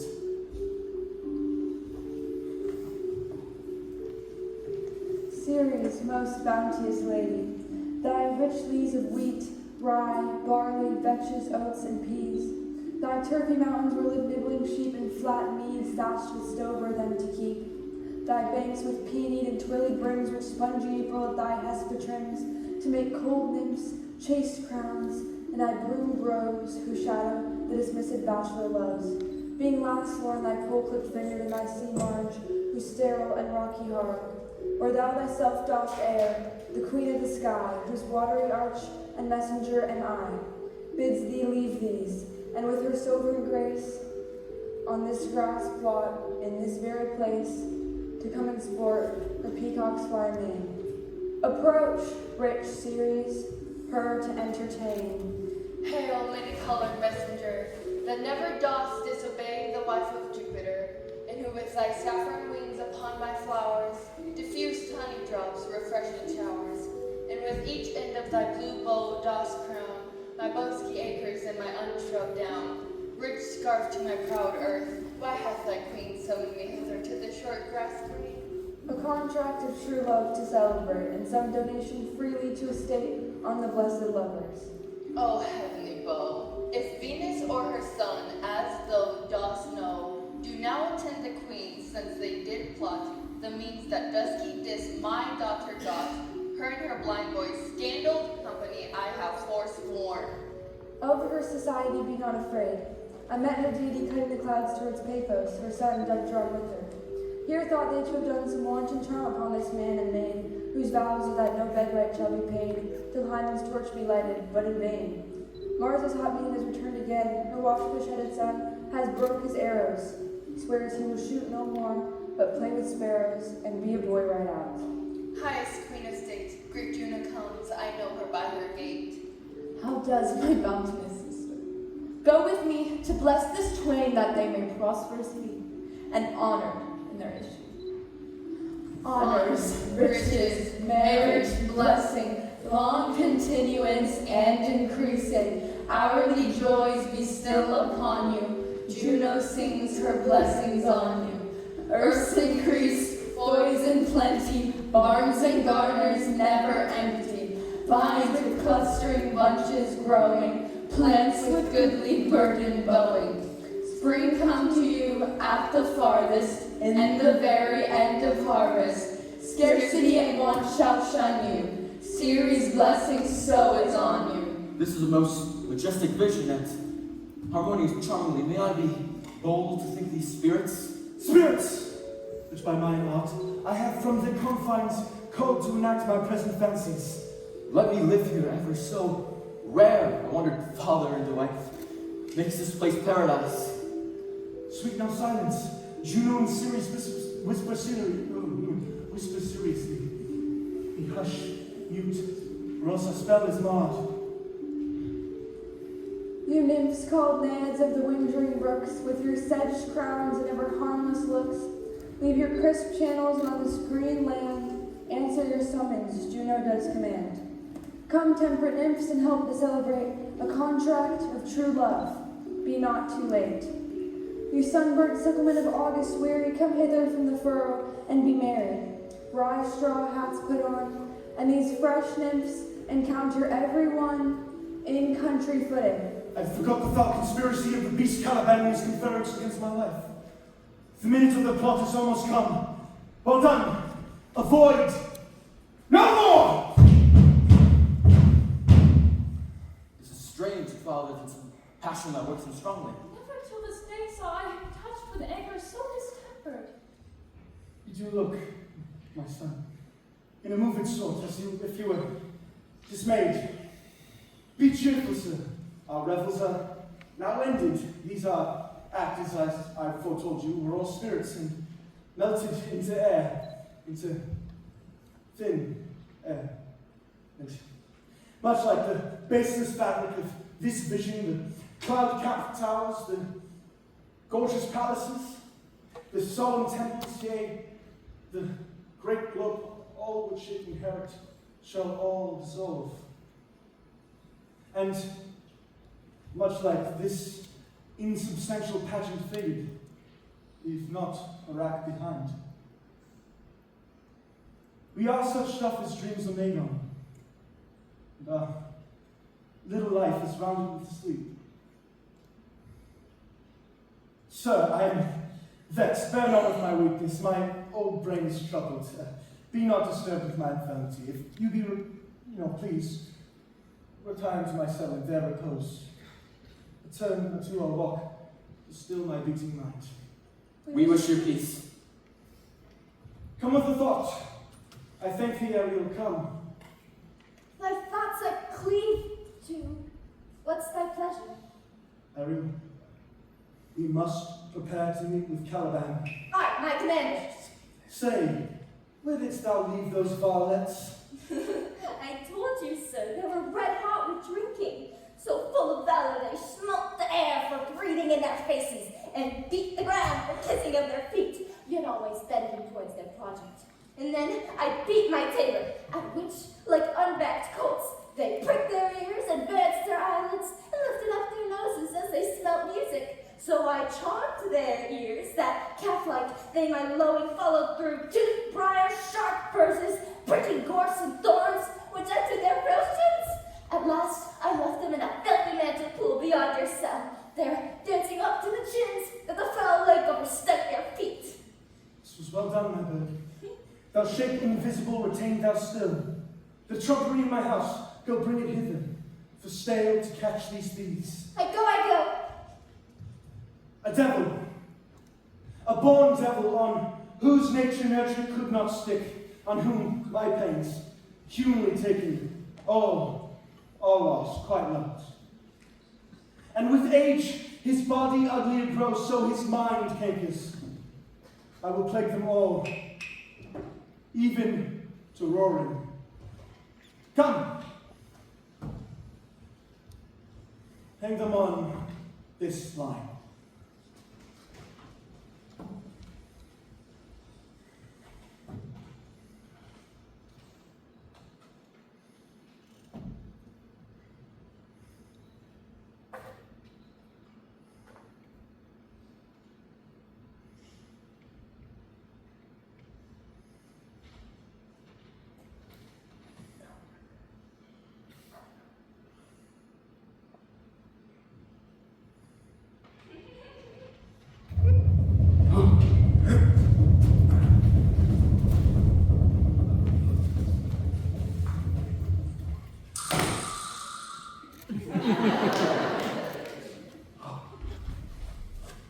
Be silent, so that other blind more may hear our footfall.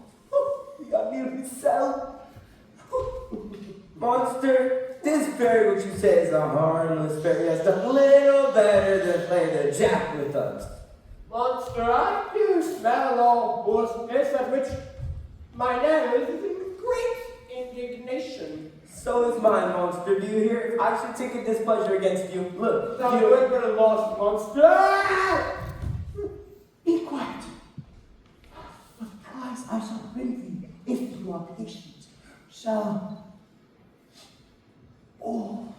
hoodwink this mischance. Be silent. All's hushed as midnight yet. Aye, but to lose our buttons in the pool. There's not only disgrace and dishonor in that monster, but infinite loss. That's more to me than my wedding. And yet, this is your harmless fairy, monster. I'll fetch my bottle, but I'll be over ears for my Be labor. silent! Seest thou here? 'Tis the mouth of the cell. Be silent and enter. Do the good mischief, which will make this island yours, and I thy Caliban, for I thy footlicker.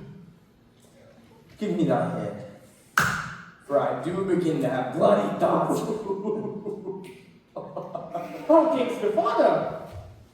Oh, we are worthy, Stefano. Look what a wardrobe here is for thee. Oh, let it alone, thou fool. It is but trash. Oh, monster. We know it belongs to a frippery. Oh, King Stefano! Put off that gown, Trinculo. By this hand, I shall have that gown. Oh! Thy grace shall have it. The dropsy drowned this fool. Who are we to dote on such luggage. If Prospero is to wake up, he'll fill our skin with pictures and turn us all into strange things. You quiet monster, Mistress Lion, is not this my jerkin? Is not the jerkin under the line? Now, jerkin, you are like to lose your hair and prove a bald jerkin. You do. We steal by long and level, and it's like your bricks. I thank thee for that jest, which shall not go unrewarded by the king of this country. We steal by line and level. That is an excellent passive pig. Here's another ground for it. Monster, come, put some lime upon your fingers and away with the rest. I have none. If we are to be caught, Prospero will turn us to barnacles or to apes with foreheads this low.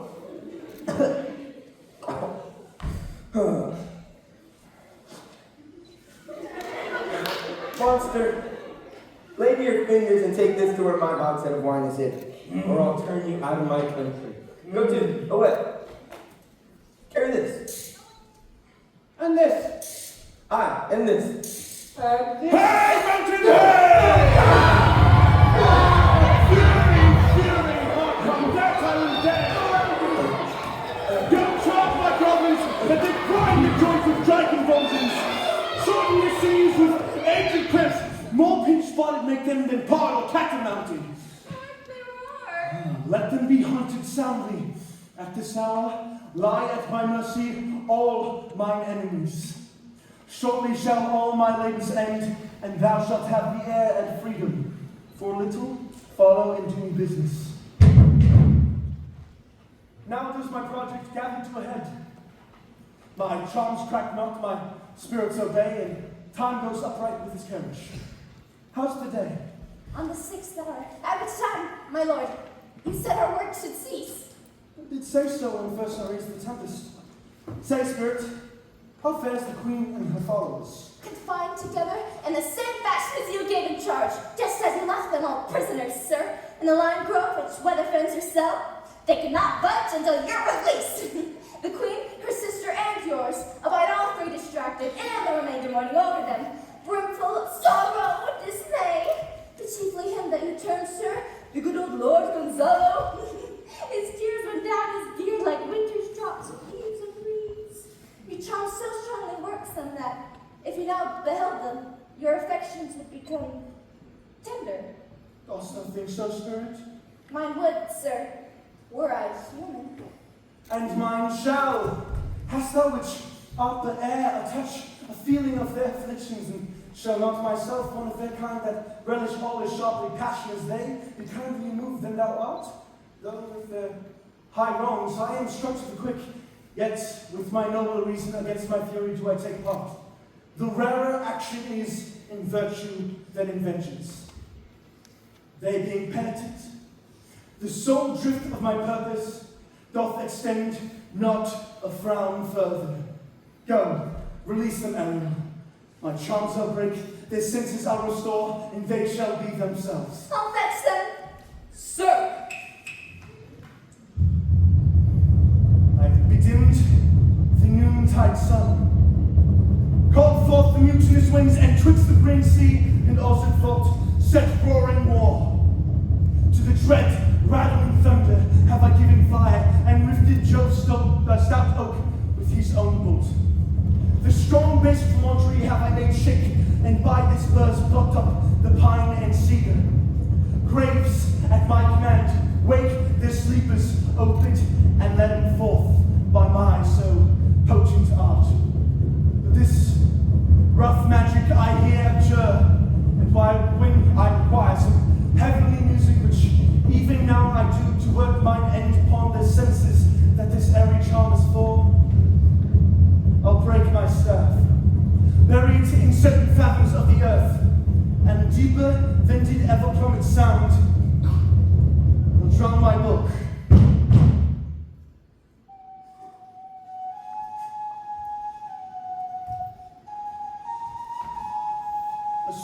air, and the best comforter, to an unsettled fancy, cure thy brains, now useless, boiled within thy skull, there stand, for you are spell stopped. O good Gonzalo, honorable man, mine eyes even sociable to the show of thine fellow drops.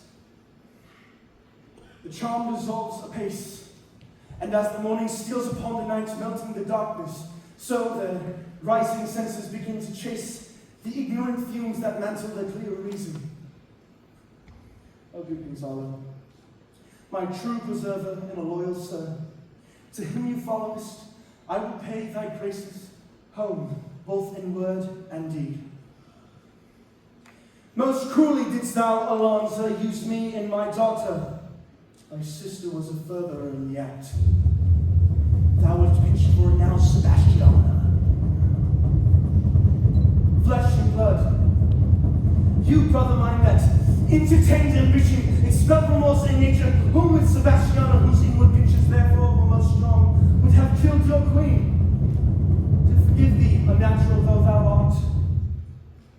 Their understanding begins to swell, and surely shall the approachable tide fill the reasonable shore that now lies foul and muddy. Not one of them that yet looks on me or would know me. Ariel, go fetch me my mask from my cell. I will discase me myself present, as I was sometime Milan. Quickly, spirit, thou shalt ere long be free.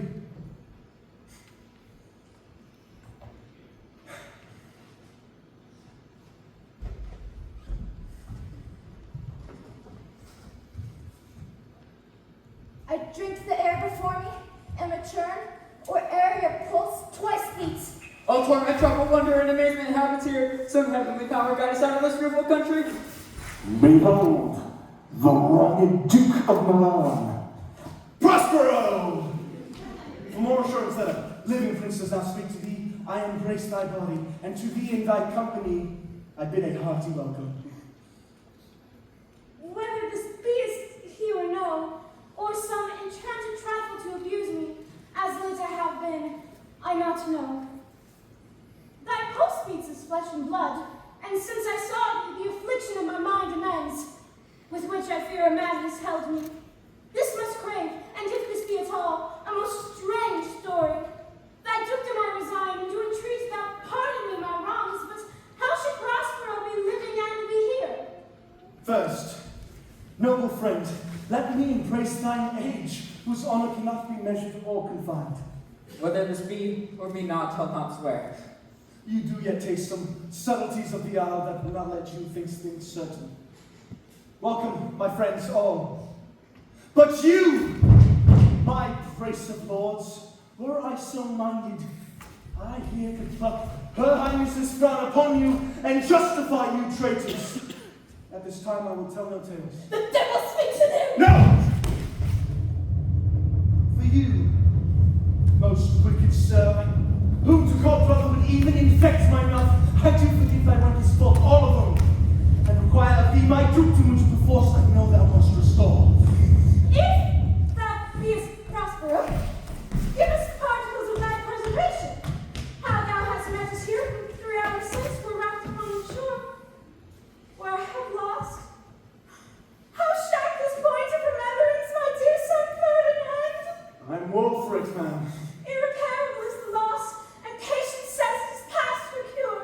I rather think you have not sought her help, of whose soft grace, for the like loss, I have her sovereign aid, and rest myself content. You, the like loss? Oh, as great to me as late, and supportable to make the dear means have I much means much weaker than you may call upon you to comfort you. For I have lost my daughter. Oh, daughter! Oh, heavens, that they were both living in Naples, the king and queen there! That they were. I wish myself were but in that cozy bed where my son lies. When did you lose your daughter? On this last tempest. I perceive these lords do so much admire that they devour their reason, and scarce think their eyes do offices of truth.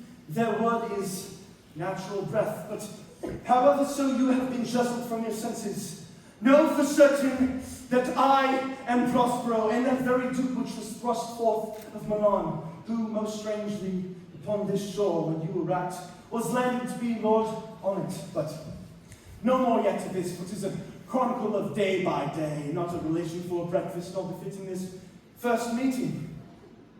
Welcome, men. This sells my court.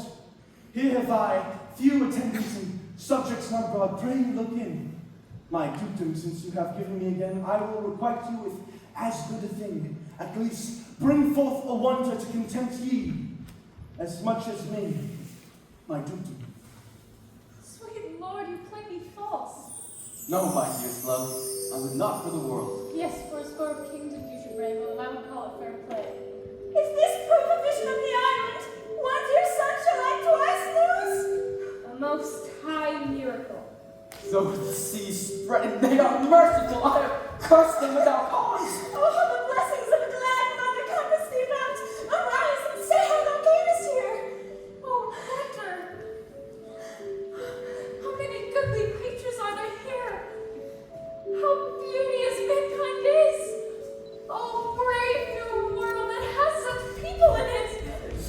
'Tis new to thee. What is this maid whom thou wast at play? Your eldest acquaintance cannot be 3 hours. Is she the ghost that hath served us and brought us thus together? Ma'am, she is mortal, but by immortal providence, she's mine. I chose her. I could not ask my mother for her advice, nor thought I had one. She is daughter to this famous Duke of Milan, of whom so often I've heard renowned, but never saw before. With whom I have received a second life, second parents. This lady makes it to me. I am hers, but oh, how oddly will it sound that I must ask my child forgiveness. There, men, stop. Let us not burden our remembrances with the heaviness that's gone. I have inly wept who should have spoke ere this. Look down to God and upon this couple place a blessed crown, for it is you who has chalked forth the way that has brought us thither. I say amen, Gonzalo. Give me your hands. Let grief and sorrow still embrace his heart that doth not wish you joy. Be it so, amen. Oh, look, man. Here is more of us. I prophesied that if there were gallows on land, this fellow could not drown. Now blasphemy. To swear his grace overboard, not an oak on shore, have no mouth by land. What is the news? The best news is that we safely found our queen and company. The next, our ship, which, but 3 glasses since, we gave out split. It's tight and near and bravely rigged as when we first put out to sea. Sir, all this service have I done since I went. My tricksy spirit. These are not natural events. They strengthen from strange to stranger. Sir! How came you hither? Well, if I did think so, ma'am, I were well awake. I'd strive to tell you. But we were dead asleep, and how we know not, all clapped under hatches, where but even now were strange and several noises of roaring, shrieking, howling, and jangling chains, and a more diversity of sounds, all horrible. We were awake straightway at liberty. Were we in all her trim, freshly behold our royal, good, and gallant ship, our master, Captain to eye her, on a trice, so please you, even in a dream where we divided from them and brought moping hither.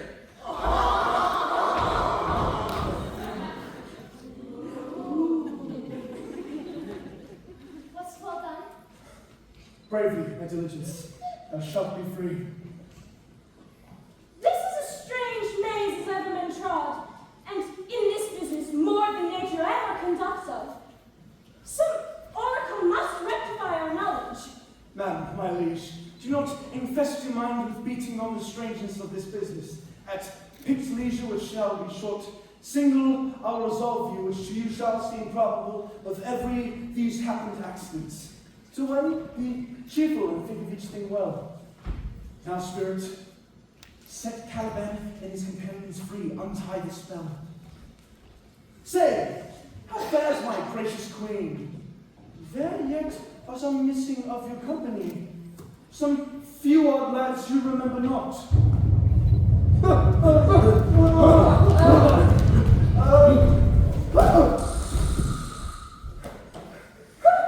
Every minute for the rest, and no man take care of himself. Coraggio, blue monster, coraggio.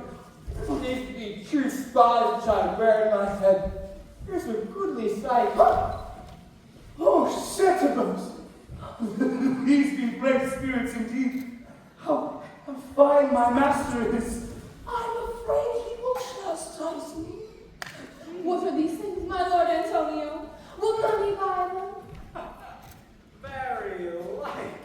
One of them is a plain fish, and no doubt marketable. Mark! But the badges of these men, my lords, then see if they be true. This misshapen knave, his mother was a witch, and one so powerful that could control the moon, make flows and ebbs, and control in her command without her power. These three have robbed me, and this demi-devil, for he's a bastard woman, had plotted with them to take my life. Two of these fellows must know and own this thing of darkness I acknowledge mine. I shall be pinched to death. Is this not Stefano, my drunken butler? He's drunk now. Where have you gone? And I see Triculo is reeling right. Where should they find this rank looker that hath killed him? How killest you in this pickle? I've been in such a pickle since I saw you last night. I fear me is liver in my bones. I shall fear not fly bone. What? How now, Stefano? Oh, touch me not. I'm not honor, but a critic. You be the king of the Isles, Sir All. You No, not a. This is a strange thing, is that right, Lipstone? He is as misshapen in manner as in his shape. Go, Sir All. To myself. Take with you your company.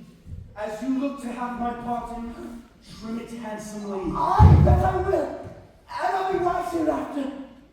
What a thrice double ass was I to take this drunkard for a god, and to worship this dumb fool. Go to, away! Hence, and bestow your luggage where you found it, or stole it, rather. Ma'am, my liege, I invite your highness and your train to my poor cell, where you shall take your rest for this one night, which part of it I'll waste with such discourse as I, not doubt, shall make it go quick away. The story of my life, and the happy accidents gone by since I came to this island. Then in the morn, I'll bring you to your ship, and so to Naples, where I hope to see the nuptial of these our dearly beloved solemnized. Thence retire me to my Milan, where every third thought shall be my grave.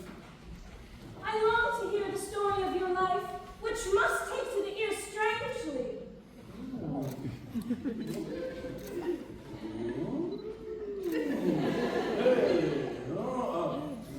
I'll deliver all. And promise you calm seas, auspicious gales, and sails so expeditious that it shall catch your royal fleet far off. Ariel, ship, that is thy charge. Then to the elements, be free and fare thou well. Please you, join me. Now my charms are all overthrown, and what strength I have, mine own, which is most faint. Now 'tis true, I must be here confined by you or sent to Naples. Let me not, since I have my dukedom got, and pardon the deceiver dwell here in this bare island by your spell. But release me from my bands with the help of your good hands. Gentle breath of yours my sails must fill, or else my project fails, which was to please. Now I want spirits to enforce, art to enchant, and my ending is despair unless I be relieved by prayer, which pierces so that insults mercy itself and frees all faults. As you from crimes would pardon me, let your indulgence set me free.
Good evening, everybody. Hi, if you don't know who I am, my name's Rob Hansen. I'm the Director of Theater Arts here at Arlington High School. I want to thank you all for coming.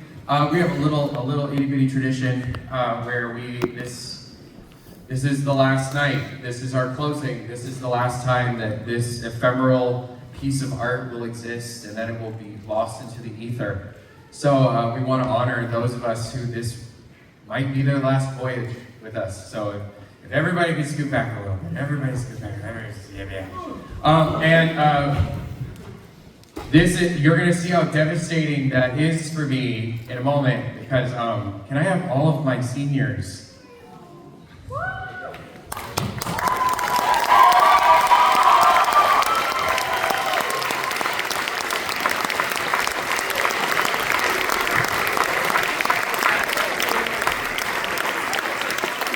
Yeah, they barely fit. When I first took the job here a couple of years ago, one of the things that I was told in passing, it was just in passing, and it was not meant as an insult or anything. It wasn't meant as a negative, but it's Arlington doesn't do Shakespeare. And I don't know where that came from, because there is evidence to the contrary. I mean, people still talk about Midsummer by my predecessor, Mr. Moberly, and I hear wonderful things about it. I also hear that a fly mishap happened, as is his wont.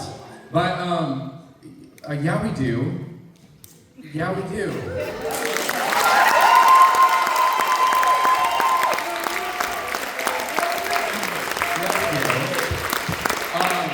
Now, to those of you who maybe this is not your cup of tea, I get it. We're gonna give it a 4-year cool down, so don't worry. Bill will be back, but at a later date. I have such a talented group of near adults, or some of them are technically adults, but they're still my children. They're your children, obviously, but man, these guys make it worth it to get up in the morning and come to work. I tell you what, because they come to work. They work so hard. They're wonderful human beings. I'm so excited to unleash them onto the world in whatever capacity they choose, because I'm not trying, I tell a lot of my beginners this, I'm not trying to teach them to be the next Hollywood big thing.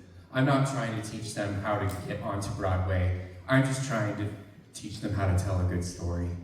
And that's what's important.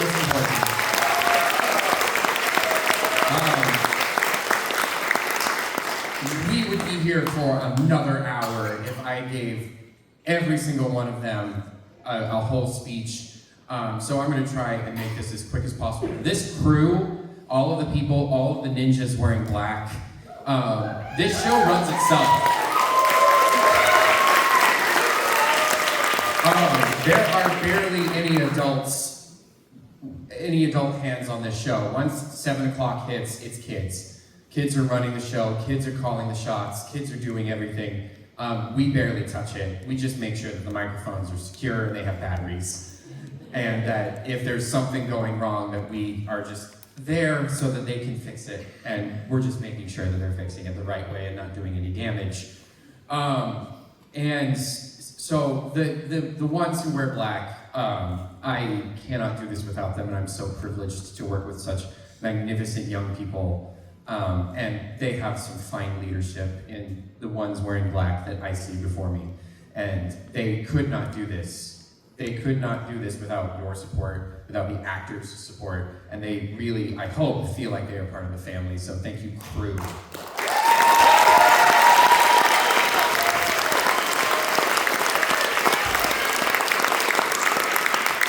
And the ones wearing the funny faces, and the ones wearing the glitter, and the ones wearing all of the strange items that I have to buy on Amazon. I don't know how I get away with the search history that I have.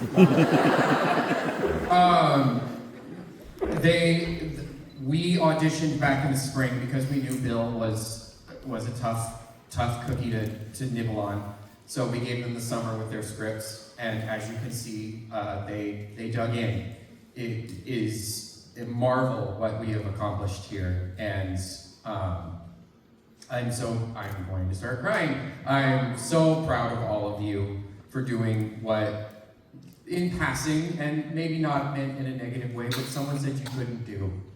I'm so proud of all of you. I'm so proud of your leadership, of you taking all of these ones, and forgive the pun, under your wings, and showing them where we were going, and that we were going in the right direction, and that I cannot do this without your stability, without your maturity, and without your ability to help me, and to help me by being the teachers for them.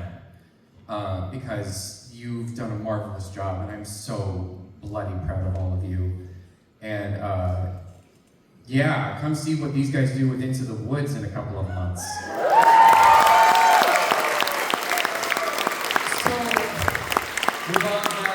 I'm gonna really quickly just run down the line and give you all of your daisies because you deserve them, and you all have. Please keep supporting the arts here at Arlington. Please come to more shows. Please come to concerts. Please come to events. Please keep doing what you're doing because you're doing a marvelous job, and we cannot thank you for your support, supporting these fine young adults and supporting the ones that are coming up in the ranks. That we cannot do this without you. So please, if one of these belongs to you, please give yourself a pat on the back at least.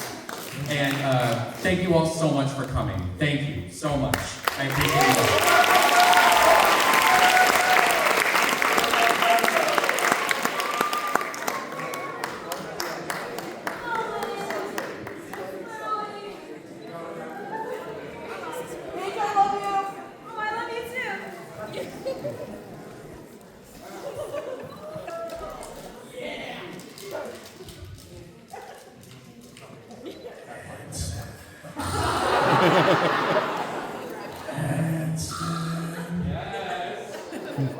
Oh, wait. You smell really good.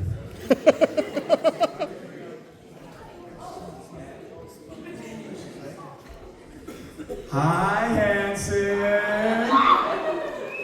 Thank you. Contrary to what he said before, we could not do this show without this man right here and the adults.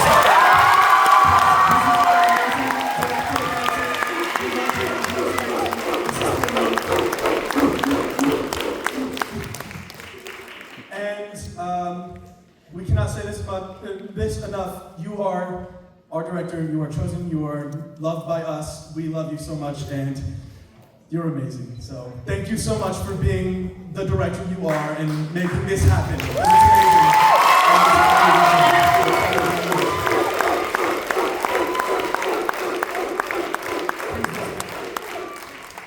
Thank you, Arlington. Good night.